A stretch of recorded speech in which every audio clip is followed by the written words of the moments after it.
سأقبل يا خالقي من جديد كما أنت مني إلهي تريد، وأرجو إذا أنت تقبلني جنان الخلود ومنك المزيد۔ تو بہرحال یہ ہمارا دین ایسا ہے کہ جس میں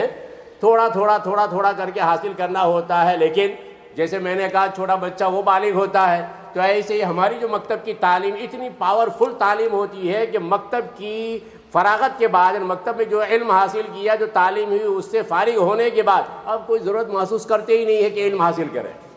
بالغ ہو چکے ہیں۔ اب اگر مان لو کہ شادی کا مرحلہ آئے گا اور شادی کرے گا تو ویسے جمپ لگائے گا، وہ سمندر میں جمپ لگائے گا، اور اس سے قبل اس نے نکاح کے مسائل وسائل کو سیکھے ہی نہیں ہے،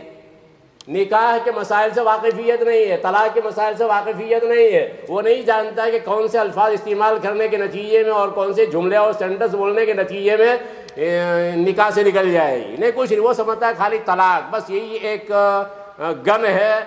جس میں یہ گولی رکھی گئی ہے، تو طلاق 3 مرتبہ جب تک فائر نہیں کرے گا وہاں تک وہ نکلنے والی نہیں ہے، وہاں تک اس کی موت نہیں ہونے گی، تو 3 مرتبہ فائر کرے گا، سمجھے گا 1 مرتبہ طلاق ہوئی ہے، اور پھر اس کے بعد مولوی صاحب لوگوں کے پاس چکر۔ تو پہلے یہ سیکھنا چاہیے، پہلے یہ سمجھنا چاہیے کون سے جملے بولنا چاہیے، کون سے جملے نہیں، کیونکہ بعض جملے ایسے ہوتے ہیں کہ لڑائی کے موقع پر اگر بولے جائیں تو اس کے نتیجے میں بھی طلاق واقع ہو جاتی ہے، وہ تو بعد میں جب قصہ بہت لمبا ہو جاتا ہے اور پھر اس کے بعد مفتی کے پاس آتا ہے، کہا پہلے ایسا بھی کہا تھا، ایسا بھی کہا تھا، ایسا بھی کہا تھا، تو اس موقع پر مفتی کہتا ہے کہ پہلے ہی تم الگ ہو گئے تھے، پہلے ہی تم نکل گئے تھے نکاح سے فلاں الفاظ کو استعمال کرنے کے نتیجے میں، جبکہ مذاکرہ ہو رہا تھا، جبکہ طلاق ہو رہی تھی، جبکہ جھگڑا ہو رہا تھا۔ اور یہاں تو کیا ہوتا ہے، یا تو بعض دفعہ ایسا ہوتا ہے کہ 3 مرتبہ فائر کر دیتے ہیں، آرام سے جانتے بھی ہیں، بالکل شعور نہیں تھا، بالکل احساس نہیں تھا، بالکل کچھ پتہ نہیں تھا، کیا زمین کیا آسمان، کیا مرد کیا عورت، ایسا تو ہوتا ہی نہیں ہے، ایسا تو ہوتا ہی نہیں۔ عام مطلب غصہ ایسا نہیں ہوتا ہے کہ جس میں پتہ ہی نہ چلے کہ یہ زمین ہے یا آسمان ہے، یہ مرد ہے کہ یہ عورت ہے، جانتا ہے کس کے سامنے بولنا ہے۔ پہلے میں نے وہ بھی کہا تھا کہ ایک طرف ماں بھی ہو، ایک طرف باپ بھی ہو، ایک طرف بیوی بھی ہو، تو بیوی کو خطاب کرتے ہوئے کہہ رہا ہے، تو اس کا مطلب یہ کہ سمجھ رہا ہے کہ بیوی کون ہے، ماں کون ہے، اور پھر اس موقع پر بول رہا ہے یہ 3 طلاق بولے گا، اور پھر 3 طلاق کے بعد جائے گا ادھر ادھر چکر لگائے گا، کیونکہ ائمہ 4 امام ابو حنیفہ رحمۃ اللہ علیہ، امام مالک رحمۃ اللہ علیہ، امام شافعی رحمۃ اللہ علیہ، امام احمد رحمۃ اللہ علیہ، وہ فرماتے ہیں 3 طلاق دینے سے 3 طلاق واقع ہو جاتی ہے، ایسا نہیں کہ 3 طلاق اور 1 ہو جائے، ایسا نہیں ہے۔ اور امام بیہقی رحمۃ اللہ علیہ نے، امام دارقطنی رحمۃ اللہ علیہ نے ایک روایت نقل کی مجاہد رحمۃ اللہ علیہ سے، وہ عبداللہ بن عباس رضی اللہ تعالیٰ عنہ سے نقل فرماتے ہیں، ایک آدمی کے متعلق سوال کیا کہ طلق امرأتہ 100 تطلیقا،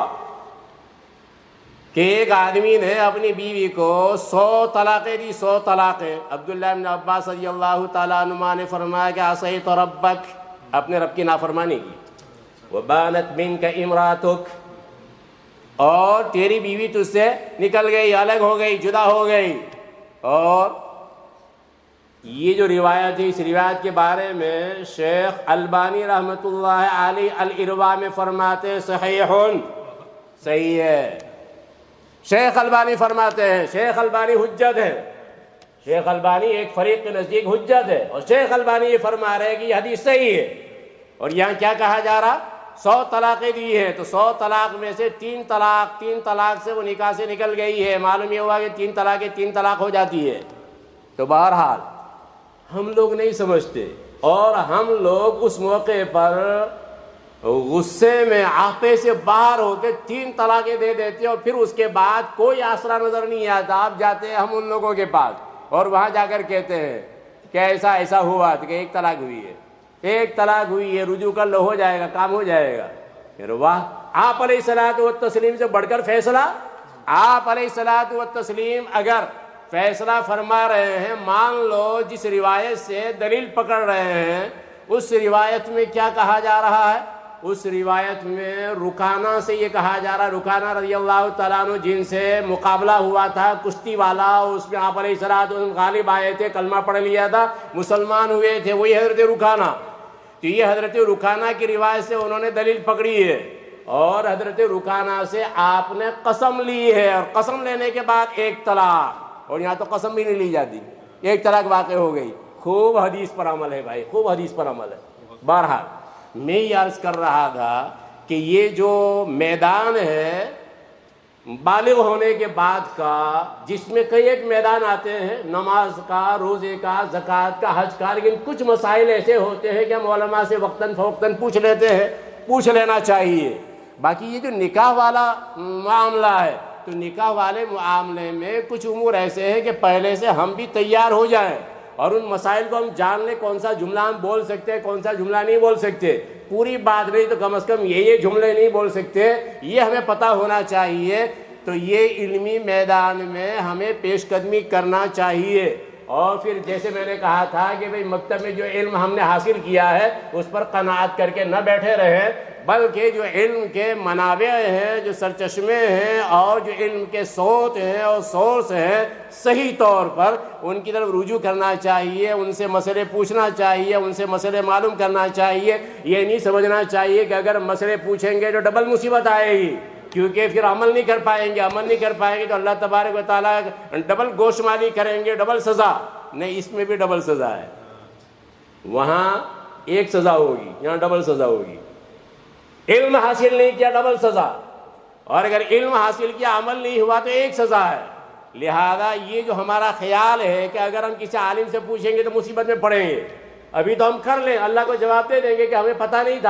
تھا، کسی عالم سے پوچھنا چاہیے تھا۔ تو بلا عالم کے پوچھے ہوئے جو عمل کیا جائے گا رب تبارک و تعالیٰ علم حاصل نہ کرنے پر، اور پھر اس کے بعد